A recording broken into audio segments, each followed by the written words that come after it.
함께 보실 하나님의 말씀 구약성경 다니엘서 1장에 있는 말씀을 같이 보겠습니다.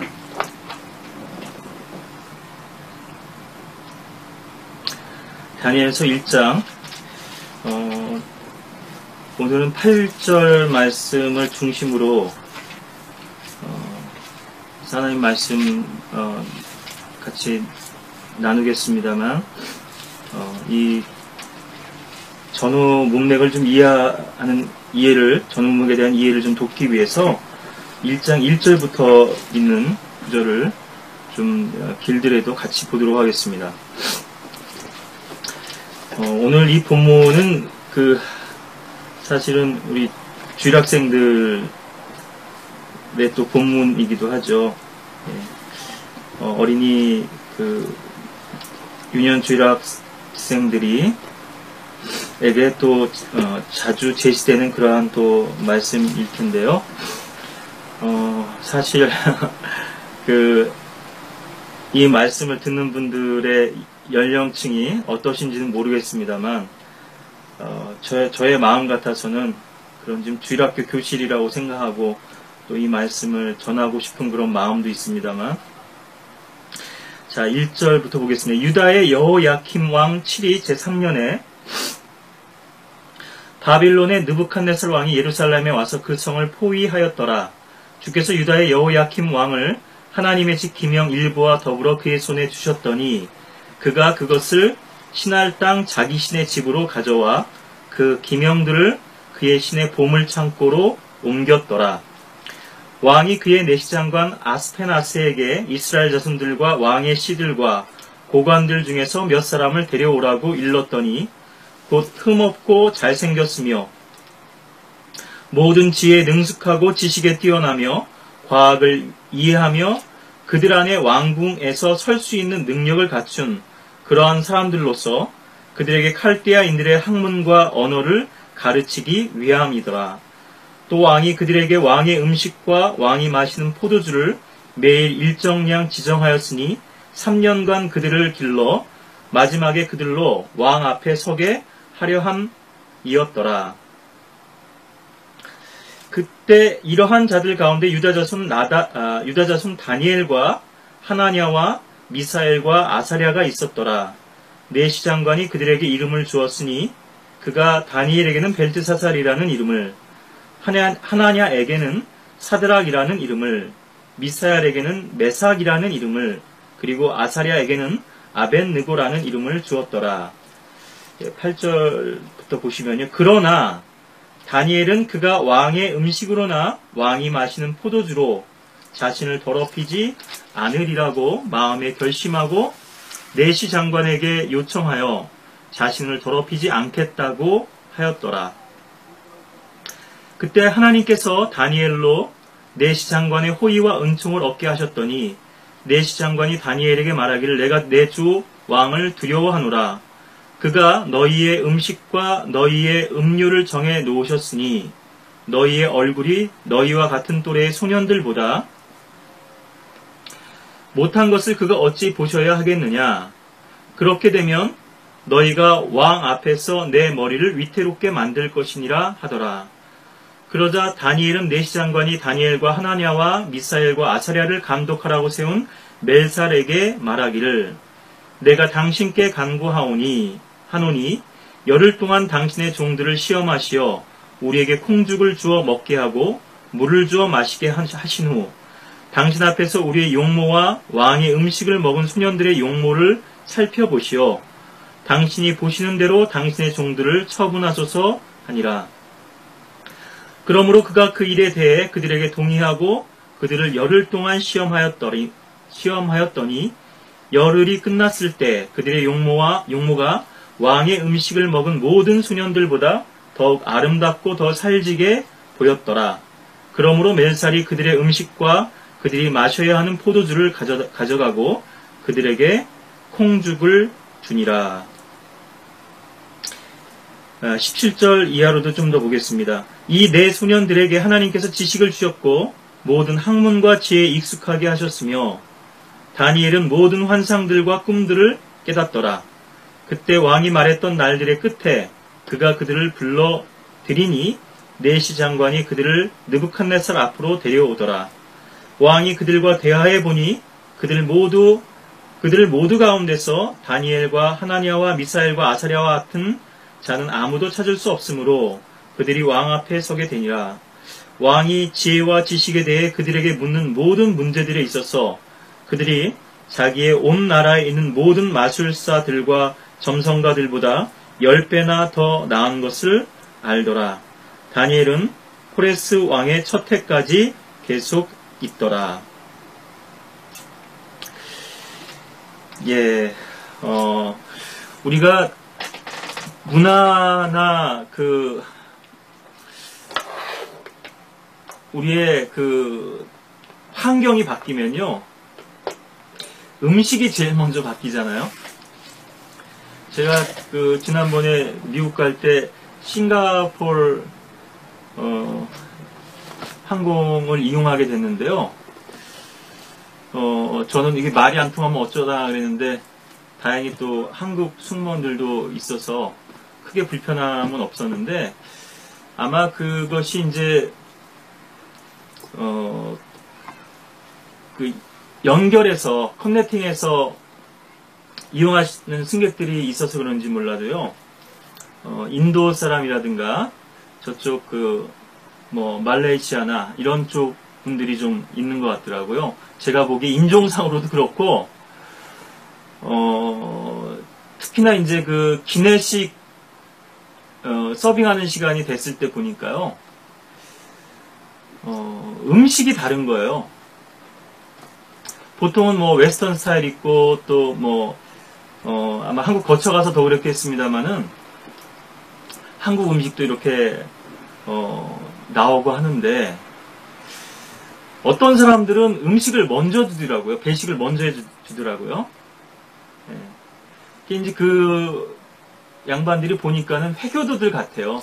예, 음식을 좀 가려 먹는 것 같은데, 요즘 한국에서도 할랄 푸드 그래가지고요, 이것을 하나의 산업으로 육성하려는 것도 있고, 또 국내에 들어와 있는 그런 회교도들도 많이 있기 때문에요. 이슬람권 사람들도 많이 있기 때문에요.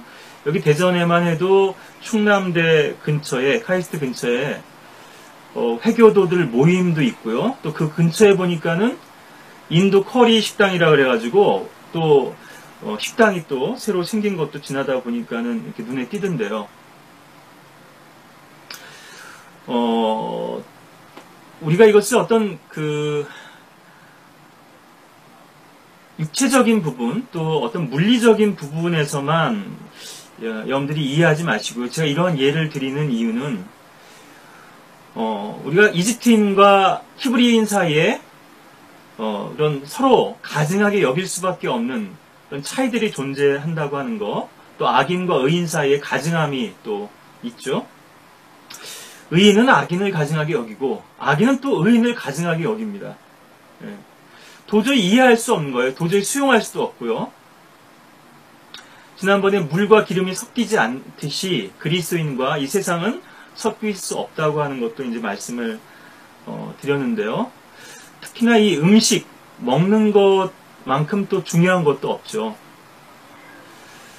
이 말은 우리가 이 지상에서 세상 사람들과 음식을 가려 먹어야 된다, 이 말씀을 드리는 게 아니고요. 세상 사람들의 양식과 우리의 양식은 다를 수밖에 없다는 거죠. 그들의 힘의 근원, 어디서 스태미너를 얻고, 어디서 힘의 근원을 얻고, 에너지원을 얻고, 무엇을 자양분으로 삼고 무엇을 양식으로 삼는가. 예. 사람이 빵으로만 살 것이 아니요 하나님의 입에서 나오는 모든 말씀으로 살리라, 이렇게 주님께서는 말씀하셨고, 또 마귀의 시험을 물리치셨죠. 이 돌로 빵이 되게 해봐라. 예? 네가 지금 40일 동안 굶주렸는데, 예. 또 제자들이 음식을 사러 갔을 때도 요한복음 4장에도 보면, 나에게는 너희가 알지 못하는 양식이 있다 그러시죠. 그래서 썩을 양식을 위해서 일하지 말고 썩지 않을 양식을 위해서 일하라. 예. 우리 인간이기 때문에요, 목구멍이 포도청이라고 먹고 살아야 되죠. 그래서 사실 생계를 유지하기 위해서 그렇게 땀 흘려 일하고 수고하는 거 아니겠어요? 기본적으로는요. 생계 유지죠. 생명을 유지하기 위한 거라고요. 그런데 그 이상의 삶이 있다고 하는 것이죠. 하나님께서는 우리에게 그래서 속생명, 거듭난 새 생명을 주시고 그 생명 가운데서 살기를 원하시는데 이 생명이 유지되기 위해서는 반드시 영적 양식이 필요하다는 거죠. 빵과 물이 아니고 포도주가 아니고 영적 음료와 영적 양식을 필요로 한다는 거죠. 고린도서 10장에 있듯이요. 이것이 성경에서 여러 가지 이런 사건이나 또 장면, 기적, 또 기록들 가운데서 우리에게 교훈으로 주시고자 하는 그런 기본적인 원리이고 또 교훈인데요. 그리스도인의 삶도 그렇습니다만 그리스도인의 섬김과 사역도 마찬가지고요. 이거는 꼭 사역자들만을 국한하는 것이 아닙니다.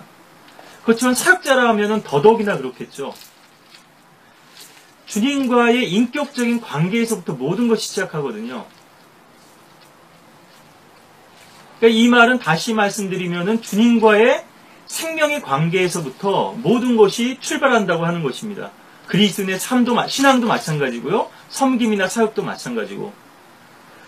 지난번에 미국에 갔을 때 제가 생명의 묶음이라는 제목으로도 말씀을 전한 바가 있습니다만 이거는 마치 어머니하고 아이가 탯줄로서 연결된 것과도 같아요. 어머니로부터 모든 산소라든가 영양분이라든가 필요한 모든 것들을 이 탯줄을 통해서 공급을 받는 거잖아요. 만약에 산모가 위험하다면 이 아이의 생명도 위험하게 됩니다. 반대로 이 아이, 태아의 생명이 위험하다면 산모의 생명도 심각한 위험에 직면할 수 있어요. 우리가 뭐 여러 가지로 이 부분을 영적으로 또 적용할 수 있겠습니다만 만약에 이제 이것을 사역자와 우리가 성도와의 관계로도 볼 수 있겠고요. 또 우리의 선한 목자 되신 그리스도와 생명이신 그분과 성도와의 관계로도 이렇게 비유해 볼 수 있을 텐데요. 사역자가 영적으로 건강하지 못하다면요. 태아가 건강할 수가 없습니다. 사역자는 상고를 치른 사람이죠. 이건 단순히 생명을 낳기만 하는 것이 아니라 너희 안에서 그리스도께서 형성될 때까지 상고를 치렀다라고 이렇게 바울이 고백하는데요. 제가 관련 구절들은 필요하면 찾겠습니다. 일일이 말씀 안 드리고요. 갈라디아서에도 있고 고린도서 4장에도 있습니다만 우리가 복음을 전해서 구령해가지고 새 생명을 낳는 것도 소중하죠. 그렇지만 그 생명이 잘 자라도록 인고하면서 또 그 생명을 품고 젖을 먹이고 유모처럼요. 또 말씀으로 기르는 것 또한 또 중요한 것인데요. 사역자가 영적으로 건강하지 못해요. 그러니까 다시 말하면 사역자도 또 다른 영적인 아이인 거죠. 산모로부터 우리 생명의 창시자이신 그리스도께로부터 모든 것을 공급받는 사람인데요. 이 공급이 차단돼 있어요. 음식을 잘 먹어야 되는데 그래야지 산모가 건강해서 아이에게도 이 자양분을 공급해 줄 수 있을 텐데요. 주님하고의 관계가 단절되어 있는 겁니다. 주님과의 교제가 상실되어 있는 거예요. 그리고 이것이 오랜 동안 방치가 됐어요. 그럼 결국 영적 결핍과 기아 상태에 빠지게 되고요. 이것은 다시 얘기해서 그 사역을 통해서 공급받을 수밖에 없는 성도들, 양들, 그 교회가 영적으로 피폐해질 수밖에 없다는 것을 의미하는 것입니다. 우리가 육신적인 문제들도 그렇습니다만 심각해지면은 그것이 그렇게 심각한 지경에 이르기까지요. 많은 경고도 있고요, 증상도 있고 그런데 그를 무시해서 그런 위태한 지경에 빠지게 된 것이거든요. 그런데 이 물리적인 일, 육신적인 일과 달리 영적인 일은요, 눈에 보이지 않잖아요? 잘 드러나지 않아요. 그리고 영적인 문제와 영적인 질병은 더 심각한 것은 무엇인가 하면은 자각 증상이 없다는 겁니다. 암이 그래서 무서운 거죠. 예, 종창이요, 캔서. 예. 그것이 발견됐다고 하면 증상을 통해서 알려졌다고 하면 이미 한 3기 정도 된 겁니다. 조기 진단을 통해서 그것이 빨리 확인되고 손을 써야 될 텐데요. 이미 그것이 골랐어요. 긁어져 나왔어요. 그럼 이미 그거는 사실은 늦은 거거든요. 그때도 기회가 전혀 없지는 않습니다. 자기의 문제를 바로 보고 회개하고 돌이켜서 주님께로 나오면은 살 수 있는데요. 이건 꼭 뭐 구원만 말씀드리는 거 아닙니다. 예. 다시 회복될 수 있다 얘기죠. 그래도 시간이 많이 걸리죠. 이전과 같이 아주 건강한 삶을 살려면 그 병이 치유받고도 시간이 많이 걸릴 것입니다.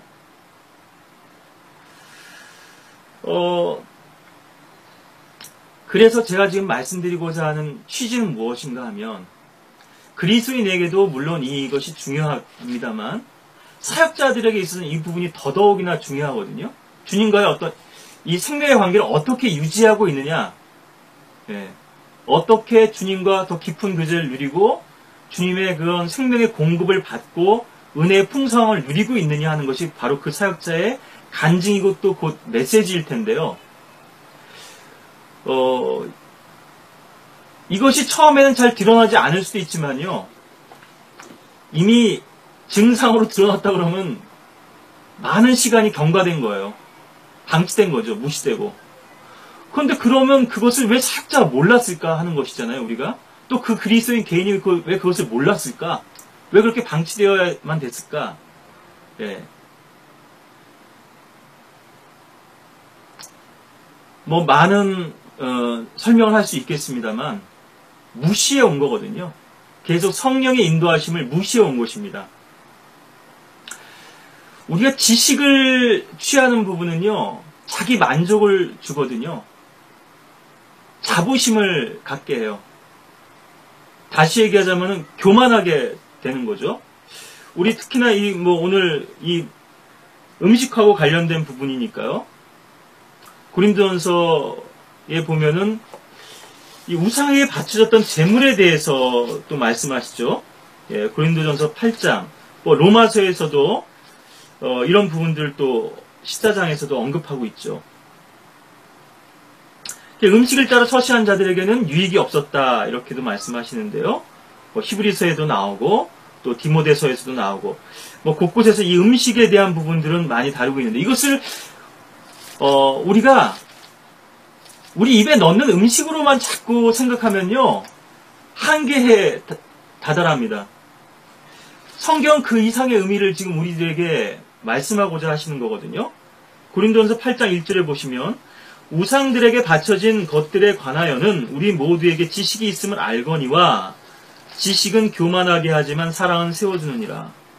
예, 지식은 우리를 교만하게 하고 우쭐거리게 하거든요. 자랑하게 합니다. 주님을 자랑하게 하는 것이 아니라 자신을 자랑하게 하거든요. 아 그래, 내가 그래도 이런 사람이야. 내가 이렇게 많이 아는 사람이야. 응? 그런 사랑은 우리를 세워주죠. 이 말은 다시 얘기하면요, 우리를 겸손케 한다는 말이에요. 사랑이 세우는 기능, 몸을 세우고 다른 사람을 세워주기 위해서는 결국 누군가는 희생되어야 되고 누군가는 엎드려야 되고요. 누군가는 바닥에서 굳은 일을 해야 되고 기어야 되는 것이거든요.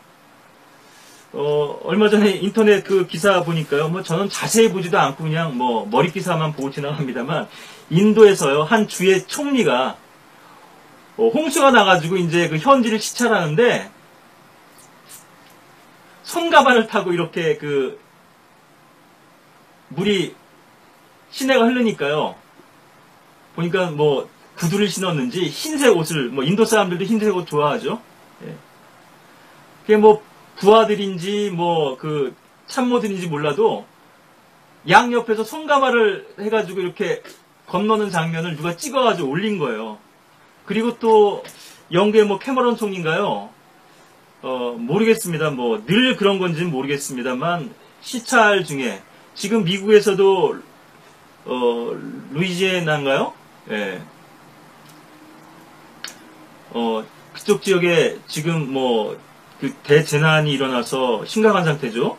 또 뭐 오바마 대통령도 휴가 중에 골프 치다가 또 뭐 긴급 조치도 또 서명하고 이렇게 하는 것 같은데요. 이 장화를 신고 캐머런 총리가 현지 수차라는 이 사진을 또 같이 올려서 비교된 것들이 있더라고요. 예.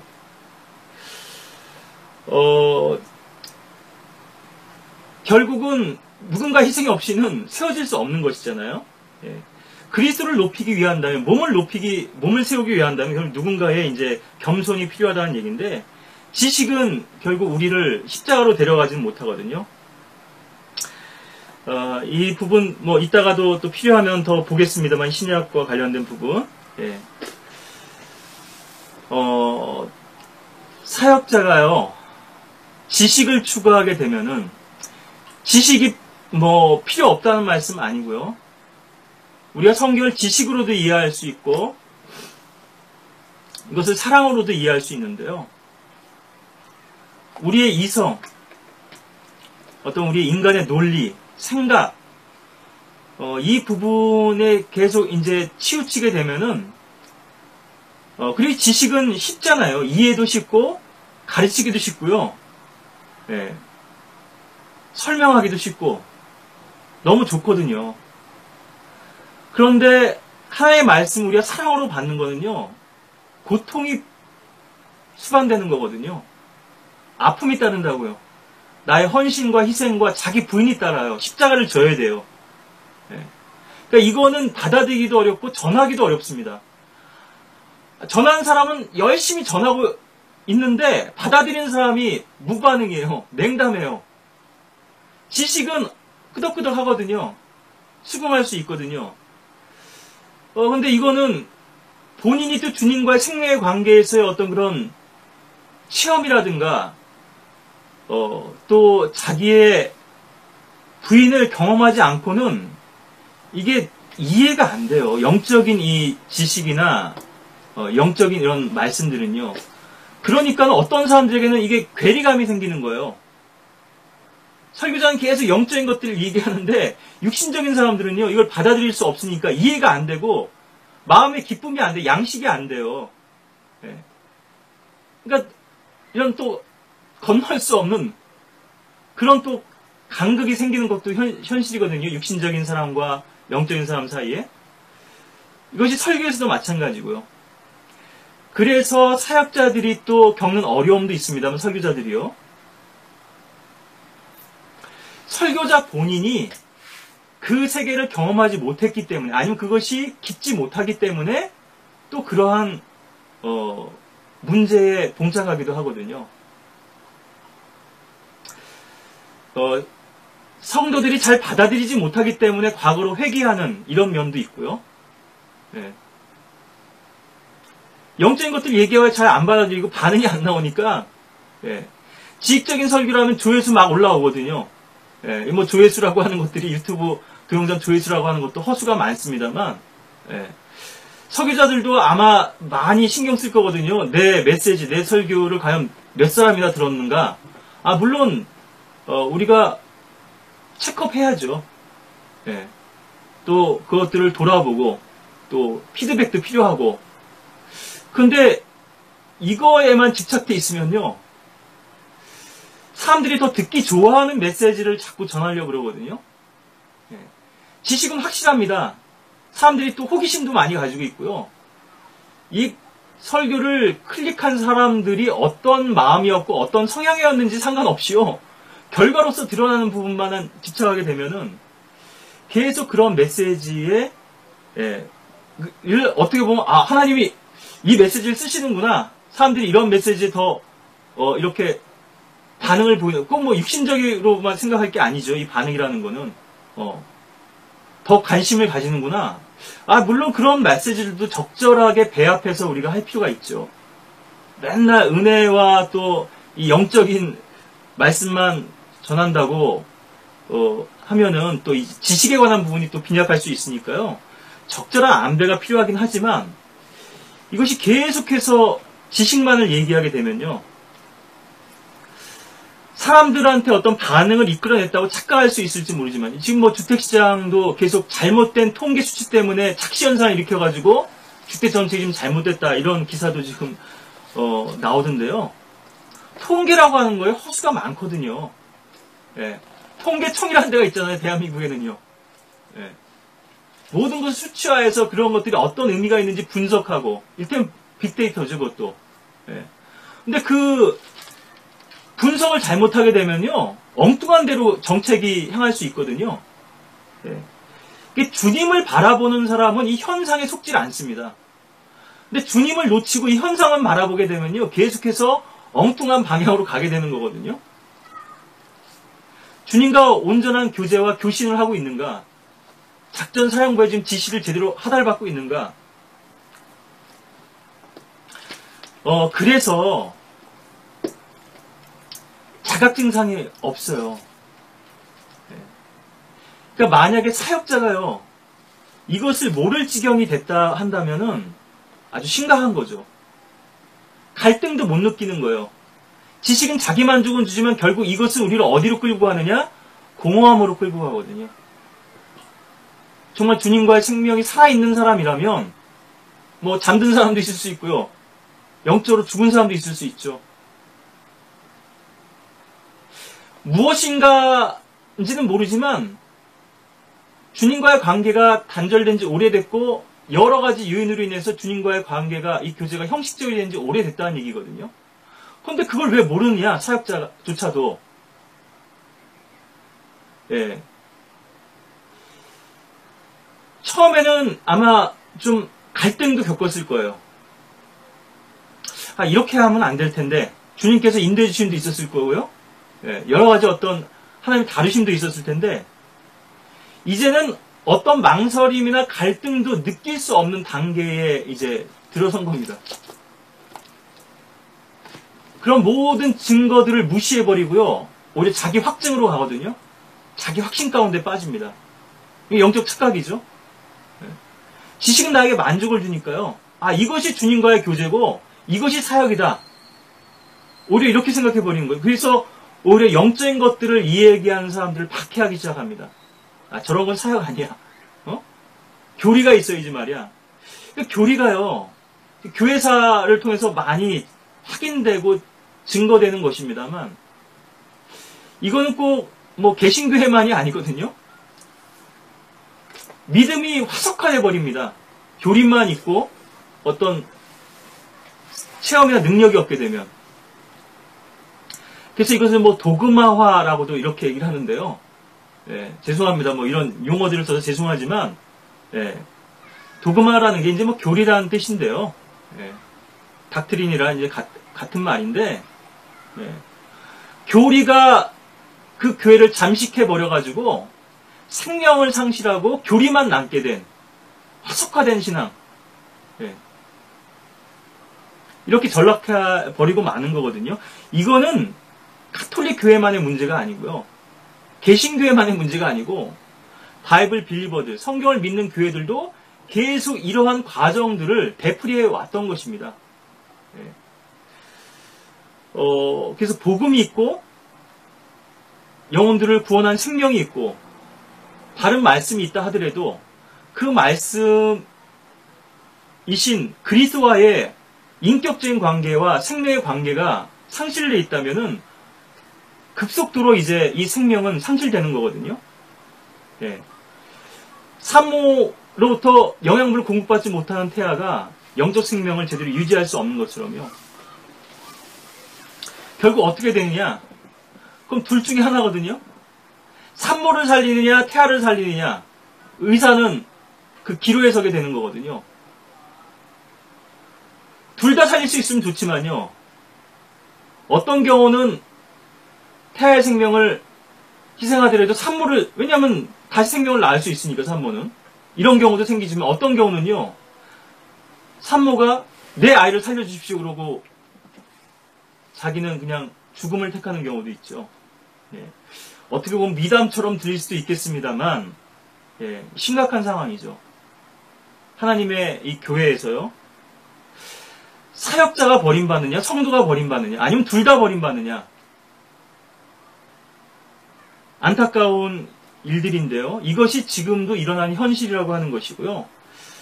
오늘도 뭐 본문 말씀 전하기 전에 또 이렇게 또 서론에서 무겁기도 하지만 너무 또 제가 많은 시간들을 써버렸는데요.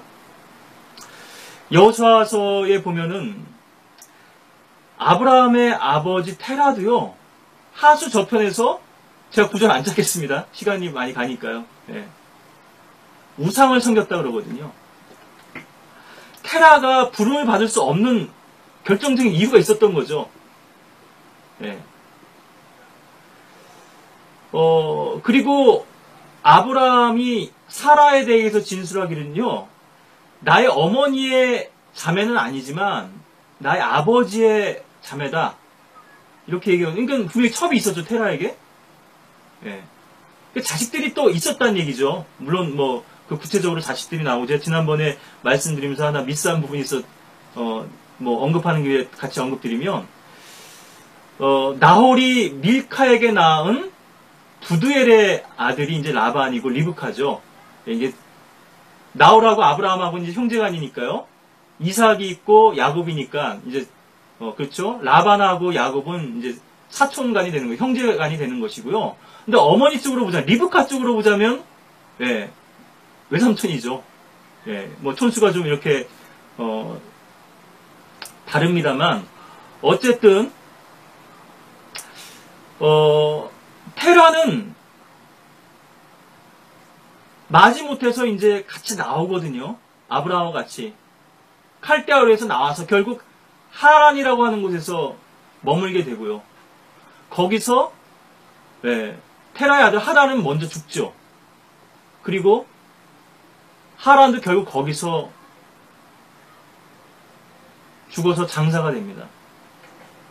뭐 영적으로 많은 것들을 우리가 의미할 수 있겠습니다만, 우리가 장사 지내야 할 것들이 무엇이냐, 우리 육신에 처리돼야 할 일이 무엇이냐, 그런 죄가 무엇이냐, 그것이 해결되지 않고는 결코 카나안 땅에 들어올 수 없다는 것을 의미하기도 합니다만, 가족적인 의미에서 보자면요, 결국 버림받는 사람이 있고 낙오되는 사람이 있다는 것이거든요.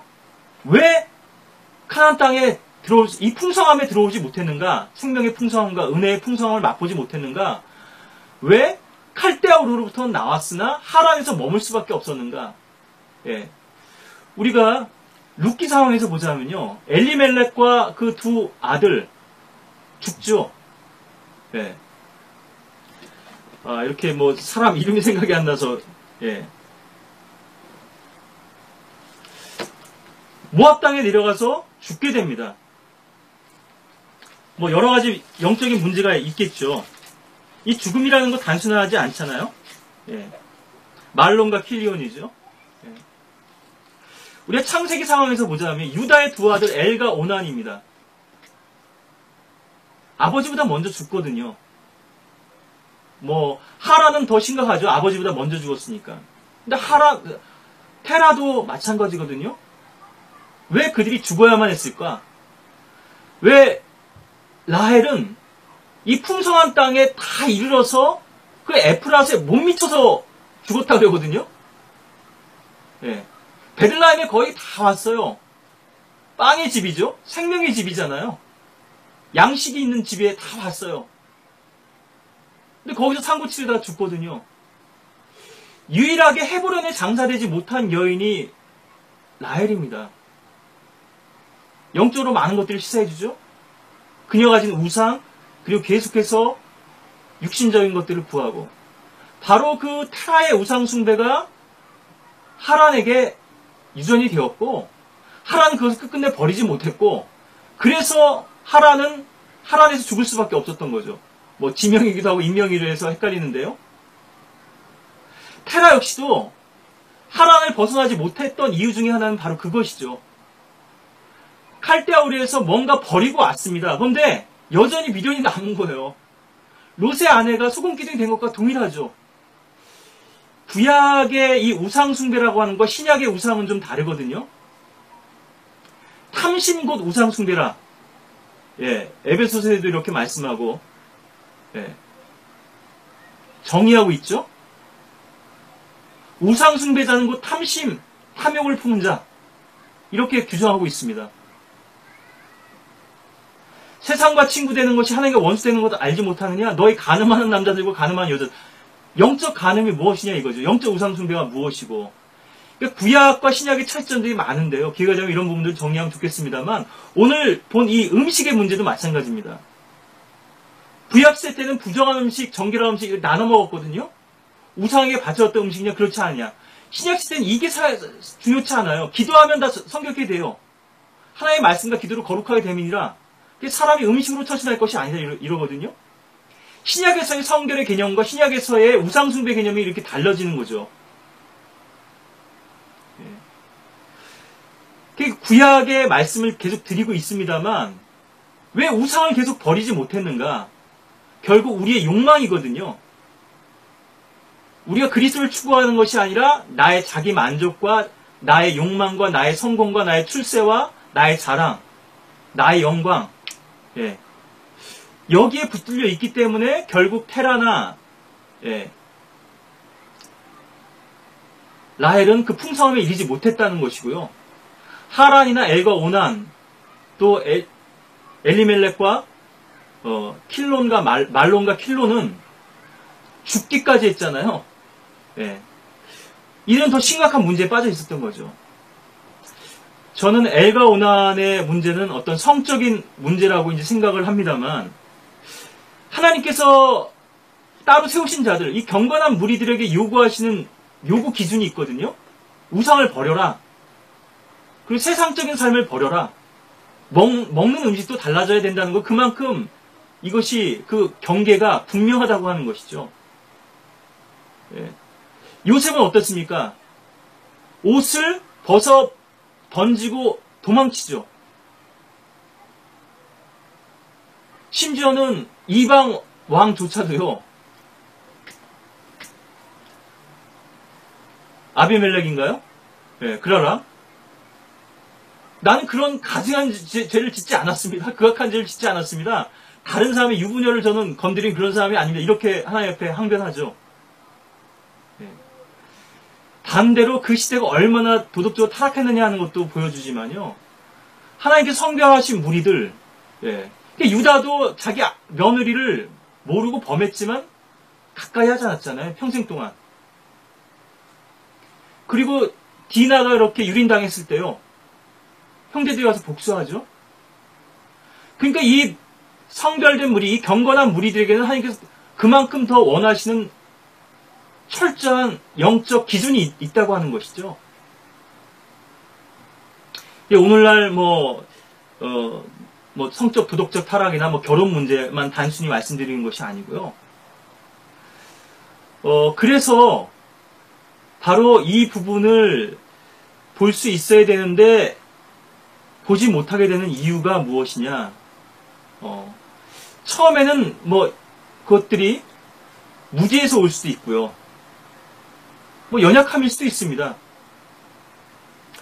그렇지만 이것이 심각해질 때는요, 그만큼 하나님께서는 반드시 연약한 자들은 세워주십니다. 찾고 갈급하는 자에게는요, 인도해 주셔요. 반대로 완고하고 고집세고 교만하고 자기 뜻을 고집하는 사람들, 예, 이런 사람들은 하나님께서 물리치시거든요. 일부러 속이십니다. 이것이 또 영적으로 아주 심각한 또 사실인데요. 그래서 주님을 잘 믿고 섬기면 우리가 복 받는다는 것도 사실이지만요. 이 말을 뒤집어서 얘기하자면 우리가 주님을 잘못 섬기면 이 말은 우리가 주님을 바른 자세로 겸손한 마음으로 섬기지 못하고 우리가 교만한 마음이나 비뚤어진 마음이나 변질된 마음으로 주님의 말씀을 대하거나 주님을 섬기려고 하면 결국 저주받게 되더라. 멸망하게 된다는 아주 심각한 말씀을 우리들에게 제시하고 있는 것이거든요.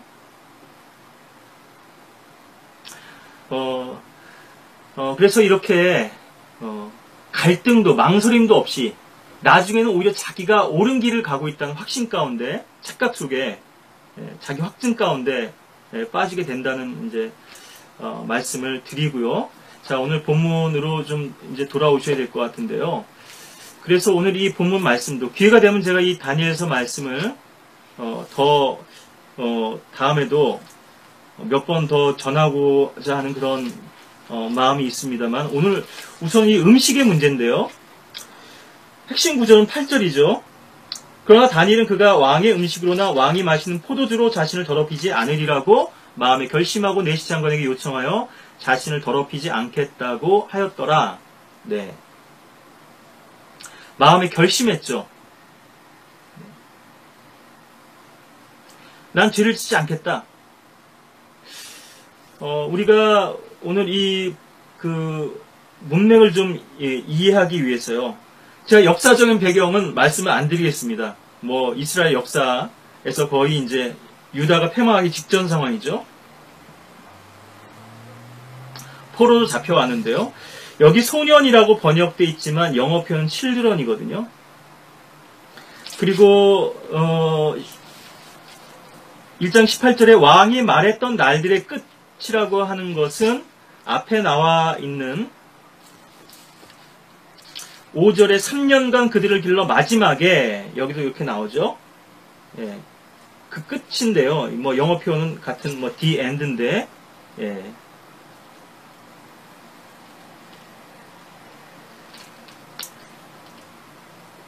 날들의 끝에, 그래서 같은 이제 비슷한 표현인데요.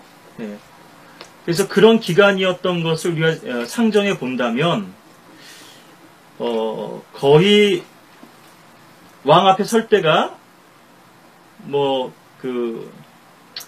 우리 치패도 나옵니다만 나의 스승들보다 백발인 사람들보다도 더 지혜롭게 하셨다, 이런 말씀도 있습니다만, 어린 그 소년들이고 아이들인데요. 아마 초등생 정도지 않았을까 이렇게 싶거든요. 기껏해야 초등생에서 중등생 정도, 아직 20살도 채 되지 않은 나이에 이제 왕 앞에 서게 된 건데요. 여러분들이 이 소년들의 이제 그런 나이도 한번 생각해 보시고요. 지금 고향 땅을 떠나 있습니다. 부모로부터 지금 이별을 했죠. 생이별을 했죠. 그리고 타국 땅에 와 있습니다. 모든 것이 낯설죠. 이 소년들이 그곳을 떠나면서 어떤 서름과 또 울분을 가지고 이 먼 땅까지 왔을까요?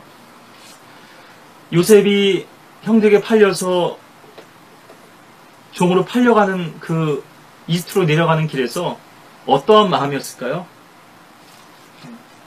여러분들도 그런 마음들을 좀 헤아리실 수 있겠죠? 그 가운데서 어떤 한 가지 그들을 지켜주었던 신념 같은 게 있었을 겁니다.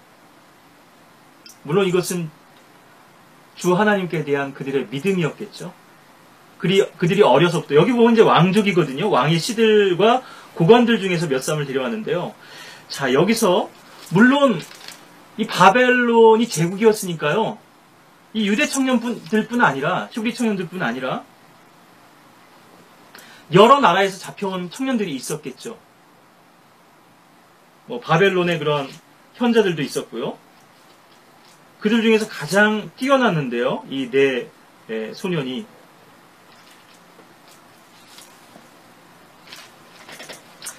그럼 다시 얘기하자면 이 4명의 소년들 외에 다른 많은 히브리 소년들은 갈등을 느끼지 못했던 거거든요. 이 화려한 대제국에 와서 대접받는 거에 그냥 취해서요. 자기들의 믿음과 또 하나님, 자기들의 종교, 또 율법도 이들은 다 버려버린 것이죠. 나의 가치를 절대 포기하지 않겠다. 지금 마지막 때의 상황이거든요. 저와 여러분들이 지금 살고 있는 이 마지막 때. 교회가 지금 포로로 잡혀 있습니다. 무슨 말씀인지 아시겠어요? 이 공중권세의 통치자에게 교회마저도요, 포로가 돼버렸어요. 교회의 배교죠. 세상보다도 오히려 어떤 면에서는 더 많이 부패하고 타락했거든요. 소금이 되어야 될 텐데.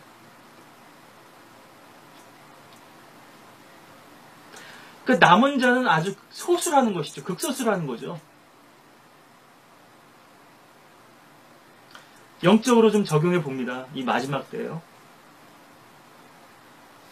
이 세상 왕이 우리를 포로로 잡고, 물론 우리는 이미 예수 그리스도로부터 자유케 된 자들이죠.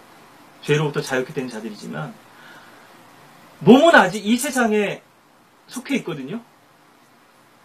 혼은 구원받았지만 이 세상은 계속해서 우리들에게 요구하는 기준이 있습니다. 이렇게 먹고 이렇게 생활하고 또 이렇게 생각하고 이렇게 살고 이렇게 또 나를 섬겨라. 이름까지도 바꿔주죠. 근데 도저히 타협할 수 없는 것들이 있었던 것이고요. 많은 사람들, 대다수의 사람들의 큰 물결은 지금 넓은 길을 향해서 같이 휩쓸려가고 있죠. 배교의 탕류가요. 근데 극소수의 남은 자들만이 지금 그 신앙을 지키고 있습니다. 이것은 누가 알아주냐 못 알아주냐, 많은 사람들이 그것을 지지하고 있느냐 그렇지 못하냐, 이것과 상관이 있는 게 아니죠. 하나님께서 그것을 인정하고 계시느냐는 것이 중요하죠. 예. 제가 여러분들한테 이게 적절한 이해가 될지 모르겠습니다만, 저의 간증일 수도 있고요. 제가 성경 침례교회로부터 나왔습니다. 그런데 저는 여전히 한글 킹제임스 성경을 쓰고 있거든요. 한글 킹제임스 성경의 문제도 알고 그 성경 침례교회의 문제를 아는데도요. 예. 그래서 나와서 이렇게 교제를 하다 보니까요, 성경 침례교회에서 나왔으니까 이제 저 사람들하고 이제 반대하는구나, 이렇게 생각하는 거예요. 아, 우리도 저 성경 침례교회를 반대하는데, 우리 그럼 같이 교제합시다. 이렇게 되는 거죠. 예. 저는 나름대로 주님께서 인도하신 어떤 길을 따르기를 원했고, 기준이 있었는데요. 말씀의 기준이 있었는데, 예, 교제에 대한 부분도 마찬가지고, 구체적으로 얘기하자면. 저분들은 여기서 나왔으니 그러면은 우리 편이지 않냐 해서, 아니라고. 예? 그럼 흠정역 쓰는 거 아니냐 그래서, 저는 흠정역 안 쓴다고. 그러면 그 이성호 편이냐고. 아니라고. 난 이성호 편도 아니라고. 나는 하나님의 편이라고. 예. 많은 사람들이 착각이거든요. 내 편 아니면 상대방 편, 예. 우리의 적, 이렇게 규정해버리는 거예요. 예. 근데 이 둘 다 주님의 편이 아닌 경우가 있을 수 있잖아요. 이 사람들도 주님 편이 아니고 저 사람들도 주님 편이 아니고, 저는 그렇게 판단하고 또 그렇게 지금 주님께 인도하심을 구하고 있는 거거든요. 한킹을 쓰는 분들도 주님 편이 아니고, 흠정을 쓰는 분들도 주님 편이 아니고, 그 말은 이분들이, 예, 그건 마귀의 편이냐, 그런 말씀이 아니고요. 여기에도 문제가 있고 저기도 문제가 있더라, 이거예요. 내가 여기서는 나왔지만, 그렇다고 당신들하고 하나 될 수 없는 이유가 있더라. 단지 성경 문제 아니다. 성경을 이 성경 쓰다 저 성경 쓰는 그런 문제가 아니다. 예. 나는 얼마든지 이 성경도 수용할 수도 있지만, 그렇다고 내가 이 성경을 버릴 이유도 없다. 예. 많은 사람들이 사람들을 자기 편으로 끌어들이기를 원하거든요. 근데 중요한 건 우리가 주님 편에 서 있느냐 하는 것이죠. 그렇지 않고 사람들의 어떤 세력 속에 내가 속해 있다면 그거는 주님께 기뻐하시지 않은 일이죠. 잘못된 길이죠. 물론 저는 폭넓게 교제합니다. 다른 진영하고도 교제하고 또 킹제임스 진영 안에서도 교제하고, 교제권을 유지하는 거하고 교제도 이너서클이 있고 아우터서클이 있잖아요. 그 깊이가 다 다른 거죠.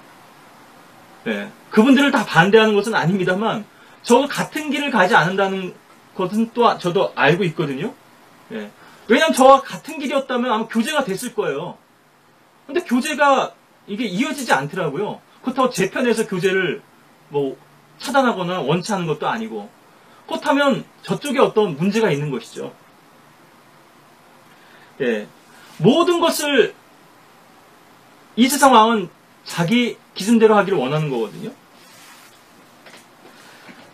모든 사람들이 거기에 끌려가더라도 나는 주님을 따르겠다. 이러한 다짐과 고백이 어린, 아직 채 약관도 되지 않은 이 히브리 청년들에게, 소년들에게 있었던 것이거든요. 내가 비록 부모도 떠나오고 고국당도 떠나왔지만 내가 섬겼던 그 주님만은 버리지 않겠다. 여러분들이 그렇게 외롭고 힘든 상황에서 여러분들 지켜줄 수 있는 건 바로 여러분들의 믿음이거든요. 다시 얘기하자면 이 믿음은 주님을 향한 사랑의 고백입니다. 우리가 비록 이렇게 이 지상에서 박해받고 외롭고 어려운 현실에 처해 있지만 주님께서 꼭 우리를 데리러 오실 거라고 하는 소망과 그분에 대한 사모함이 있잖아요. 재림에 대한 사모함이 있는 거죠. 점점 성도들 안에서도 이 사모함이 식어지고 있습니다. 이 사랑이 식어지고 있어요. 이 사랑이 바로 이 청년들의 믿음을 지탱해 주었던 힘이었다 얘기죠. 주님과의 그 생명의 관계가요. 많은 압박들이 있었지만 주님께 지혜도 구하고 담대하게 나가죠. 내시 장관에게도 나가고 멜살에게도 나가고 감독자에게도 나아가고 열흘 동안 시험해보고 결국 그 시험에서 하나님께서 이 소년들을 내 선택대로 결정대로 마음의 결심대로 다른 사람들보다 더 용모가 건강해 보였죠. 15절에 보니까요. 왕의 음식을 먹은 모든 소년들보다 더욱 아름답고 더 살지게 보였더라. 제가 여러분들에게 건강식 먹어라, 할랄 푸드 먹어라, 예? 뭐 유대인 또 음식도 있더라고요. 그 규정이 다 있더라고요. 뭐라고 하는지 생각은 안 납니다만. 예, 공식 인증을 받아가지고, 예. 부정한 음식, 지금 음식으로 우리가 거룩히 되는 거 아니거든요. 아까도 봤지만 하나님의 말씀을 거룩하게 되는 거고, 예. 지난번에 모세 얼굴이 빛난 것도 이제 우리가 봤습니다만, 우리의 힘이 무엇일까요? 우리의 힘의 원천이 무엇이고, 우리의 생명과 젊음의 비결이 무엇일까요? 우리 이사야서에서 이 구절을 한번 좀 보고 갈까요? 이사야서 40장인데요. 뭐 잘 아시는 그런 말씀입니다만,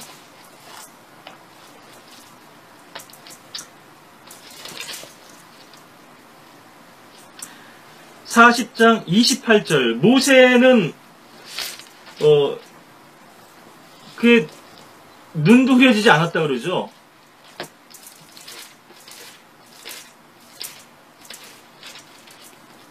예, 죽을 때 늙어서 죽은 것이 아니고요. 신명기 34장 7절에 보니까 모세가 죽을 때 120세였으나 그의 눈이 흐리지 아니하였고 그의 기력도 쇠하지 아니하였더라. 예.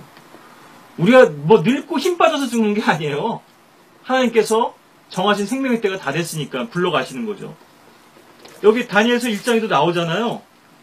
2절에 주께서 유다의 여호야킴 왕을 하나님의 집 기명 일부와 더불어 그의 손에 주셨더니 넘겨주셨다는 거예요.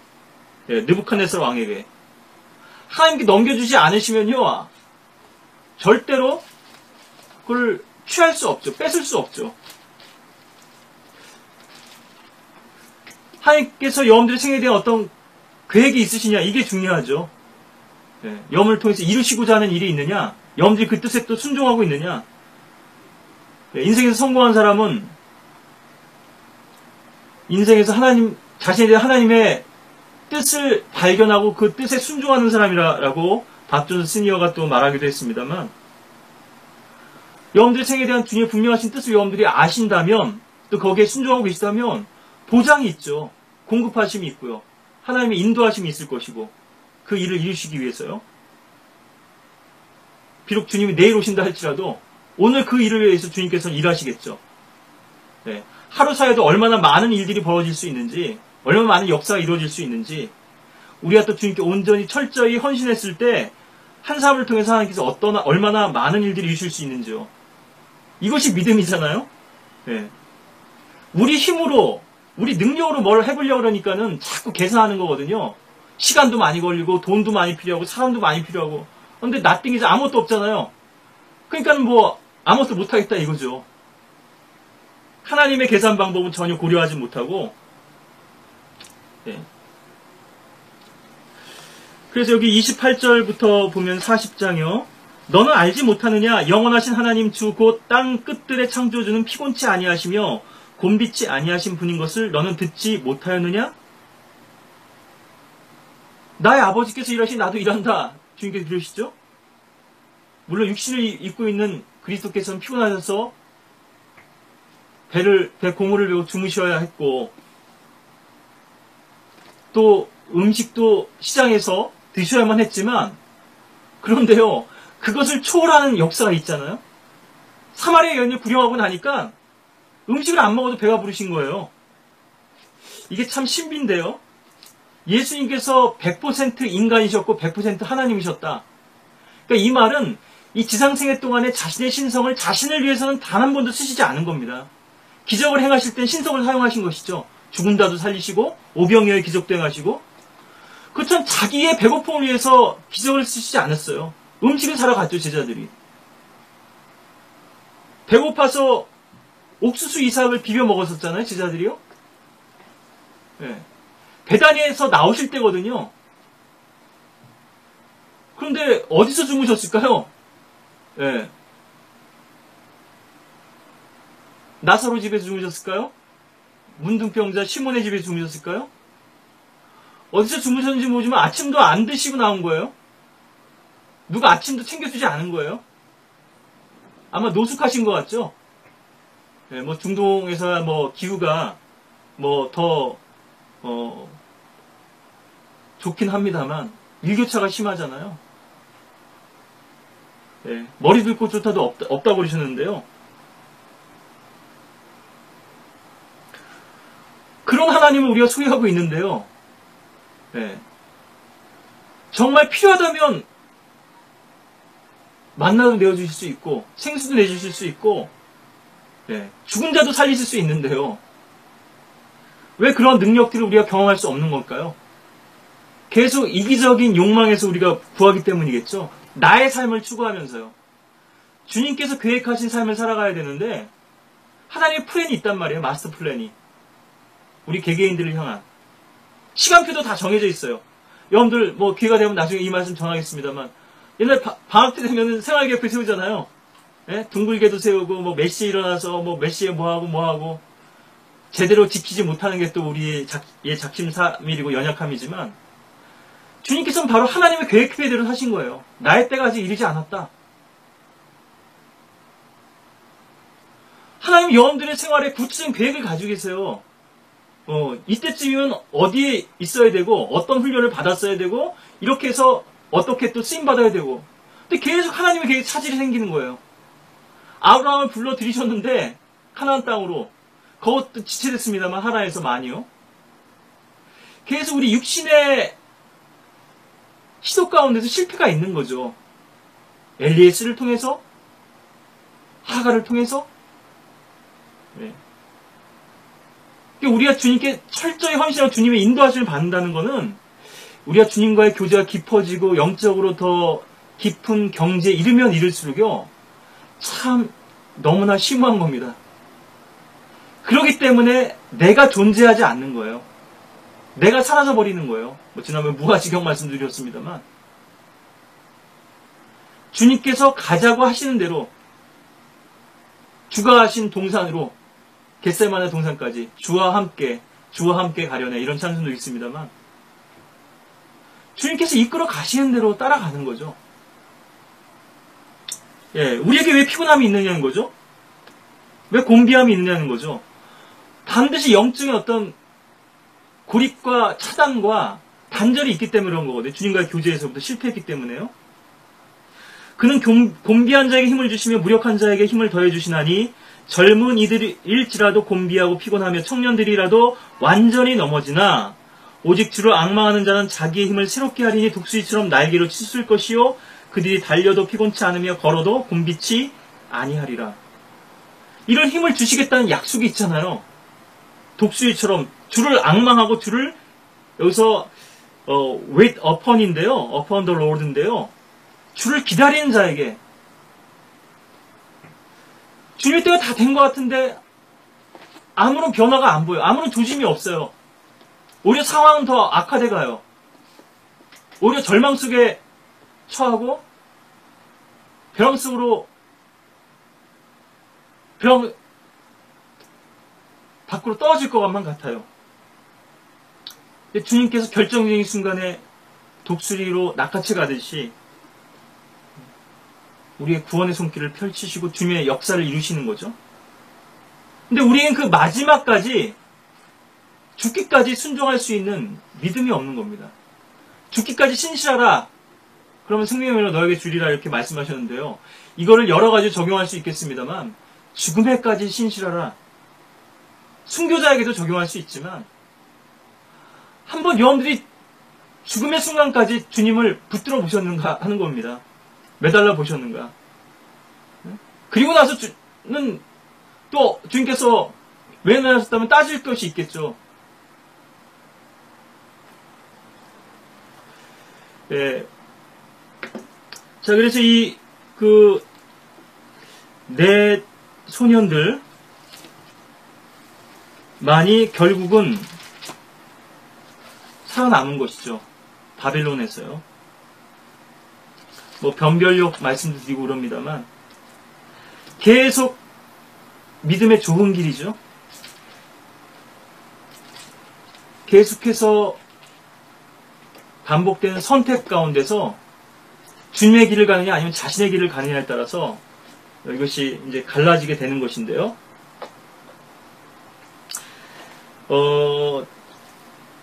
그래서 이 청년들이 가지고 있었던 이 힘의 원천이 무엇이냐? 바로 주님을 향한 사랑이었다는 얘기죠. 난 주님을 향한 이 믿음, 포기하지 않겠다, 버리지 않겠다. 내 몸을 더럽히지 않겠다. 마치 처녀가 정혼녀를 향한 그러한 정혼자를 향한 그런 순교를 지키듯이요.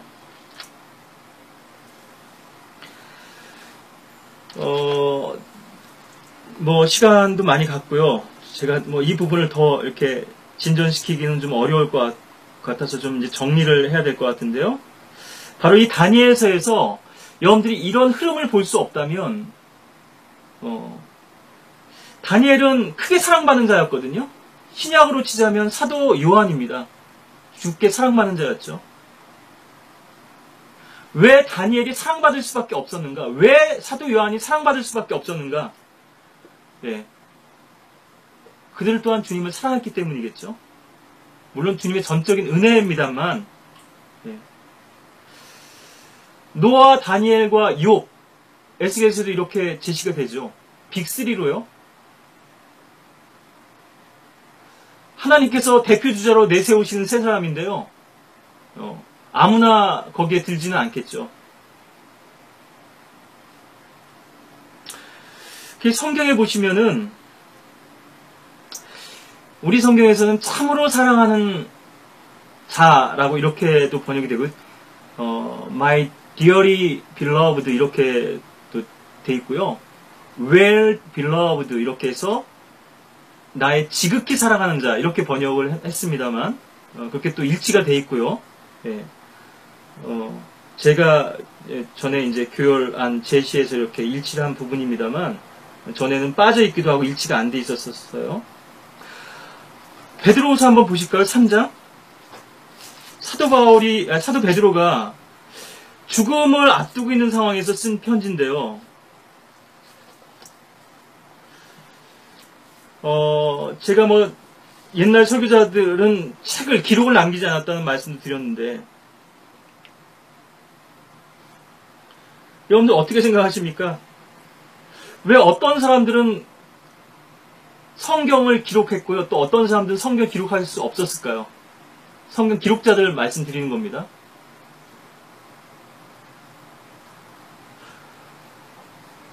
아, 내가 성경을 기록해야지. 책을 써야지. 그 모든 책들이 다 하나님께서 승인해 주시는 책은 아니겠죠. 많은 문서들도 있고, 또 많은 가르치는 사역도 있고, 많은 설교들도 있고요. 사도 베드로는 참 배우지 못한 무식한 사람이었죠. 예수님도 유대인들이 봤을 땐 배우지 못한 무식한 사람이었습니다. 물론 랍비셨지만요. 글을 배운 적이 없는데 어떻게 이렇게 잘하냐 얘기죠. 근데 베드로에게 주님께서는 성경을 기록할 수 있는 이 특권과 은혜를 허락해 주셨죠. 아마 베드로보다 똑똑한 사람들 많았을 거라고요. 물론 의사 누가도 있고요. 사도행전에 누가복음도 기록하고, 특히나 사도 바울 같은 분도 계시죠. 신약 서신서의 대부분을 기록한. 우리의 의지대로만 되는 것은 아닐 텐데요. 그리고 그것이 이 유구한 역사 속에서 남아있잖아요. 지금 이 시간까지요. 이 성경 기록이요. 수많은 기록들이 이제 유실되고 사라져버리고, 시대가 지나면 폐기 처분되고 사람들에게 읽혀지지 않는 책들도 많고요.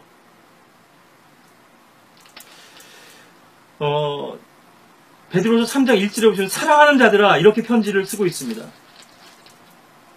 빌러브드죠. 8절도 보시면 사랑하는 자들아,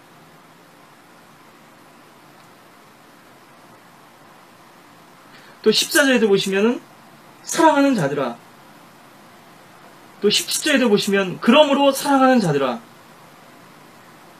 4번이나 나오죠. 요한일서 4장도 한번 보실까요? 4장 1절에 이 마지막 시대를 향한 사도 또 요한의 그 편지인데요. 사랑하는 자들아 1절에, 또 7절에서도 사랑하는 자들아 우리가 서로 사랑하자.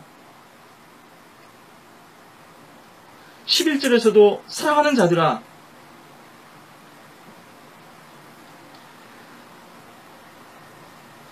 3장 21절도 사랑하는 자들아, 3장 2절도 사랑하는 자들아. 제가 몇 시간 전에 미국에 있는 애인한테 카톡을 보냈는데요. To my dearly beloved 라고 하면서 카톡을 보냈는데, 여러분들 오해하실까봐, 저는 애인들이 많습니다. 미국에도 있고요. 참 기회에 대해서 말씀드리는데, 음성의 박자매님이 내일 수술 받으신다고 하는데요. 뇌 수술 받으신다고 하는데, 여러분들도 위해서 기도해 주시길 바라겠고, 사도 바울도 마찬가지죠. 나의 사랑하는 누가에게 수많은 동역자들을 언급하면서요, 나의 참으로 사랑하는, 나의 사랑하는, 특히 로마서 16장 보시면요, 이별하는, 작별 인사하는 대목인데요, 계속 얘기하거든요. 이 시간이 많이 갔으니까요, 다 볼 수 없습니다만,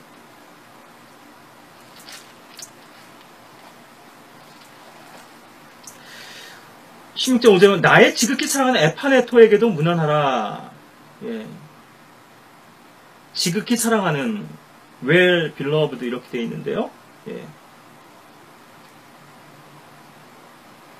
또 8절에도 나의 사랑하는 암플리아에게 문안하라.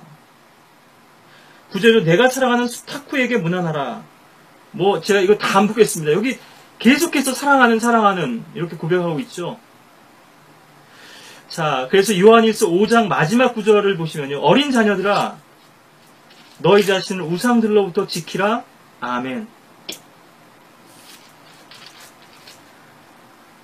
우리가 아는 것은 19절에서도 우리는 하나님께 속해 있으며 온 세상은 악함 속에 놓여 있다는 것이라. 지금 이 악한 현 시대에서 우리가 어떻게 살아야 되느냐 이거죠. 어떻게 영적 성결을 유지하면서 어떻게 이 세상의 통치자인 왕이 주는 음식들을 거부하고 그런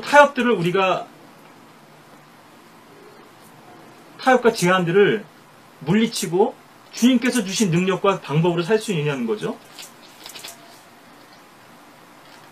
아까도 고린도전서 8장 봤습니다만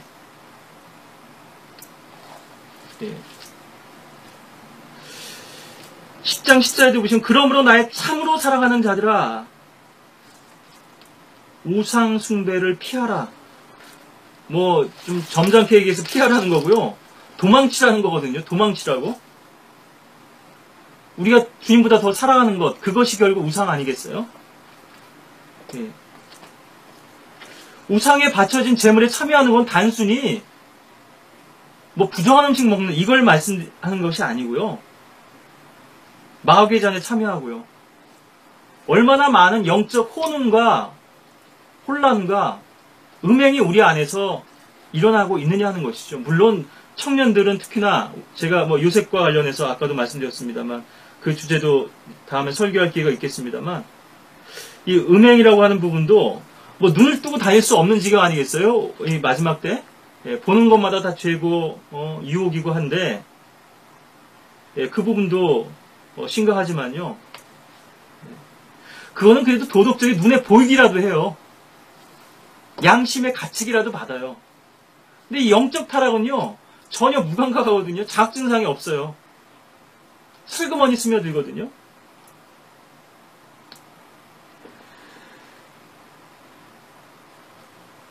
뭐 많은 말씀들이 있습니다. 데살로니가전서 5장에서 한 구절 더 보시면 22절에 악은 어떤 형태든지 피하라. 뭐 좀 직역하자면 악의 출현인데요. 적그리스도에 뭐 이언적으로는 적용될 수도 있겠죠. 악이 어떤 경로로 침투하고 우리들에게 잠입하는지 여기도 피하라 그러죠. 예. 멀리하라고 하는 것입니다. 오늘 그래서 이 다니엘서 이 청년들을 여러분들이 소개해드리면서 말씀드리고 싶은 것은 주님에 대한 사랑이죠. 주님에 대한 사랑이 있다면 피할 수 있겠죠. 가감히. 예. 나는 그런 악한 죄를 지을 수 없다. 예. 하나님 앞에 그런 큰 악을 지을 수 없다 그러고 옷 벗어 던지고 도망치는 거 아니겠어요? 뭔가 내가 원함이 있고 좋아하는 것이 있고 즐기는 부분이 있으니까 거기에 빠져 있는 거죠. 취해 있고요. 자, 이러한 사랑의 마음으로 하나님께서 다니엘에게 주셨던 그러한 또 우리가 계시의 빛들을 이 뭐 다니엘서에서 예언의 말씀으로도 우리가 많이 볼 수 있습니다만 네. 어떻게 또 이 다니엘과 세 친구가 주님을 섬겼는지 하는 것들, 주님과 어떤 교제를 나눴는지 하는 부분들을 우리가 뭐 사자굴에서도 볼 수 있고 용광로에서도 볼 수 있고요. 네. 볼 수 있는 대목들이 참 많이 있죠. 네. 또 왕이 칙령이 내린 것을 알고도 또 창을 열고 예루살렘에서 기도했던 장면도 있고요. 네. 그런 부분들을 제가 좀 옛날 생각을 떠올리면서 좀 주일학생들에게 지금 설교한다고 하는 그런 초심으로 좀 돌아와서 이 다니엘서 말씀들 가운데서 또 주님께서 허락해 주신 대로 여러분들에게 그런 또 도전을 드리기를 원하고 오늘 여러분들이 드렸던 이 도전처럼 예, 자신을 더럽히지 않으리라고 마음에 결심했던 이 다니엘과 세 친구들처럼 우리도 이 악한 세상 가운데서 믿음의 순수성을 지키고 또 주님께서 더 기뻐하시는 삶을 살기 위해서 주님과의 생명의 관계, 탯줄의 관계, 또 주님께로부터 양식을 공급받는 데 여러분들이 실패하지 않으시고 날마다 채워지고 만족이 있는 그래서 그리스도로 인해서 여러분들이 살고 또 그분으로 인해서 또 여러분들의 삶이 능력이 역사되는 그런 풍성한 삶이 되기를 간절히 바라겠습니다.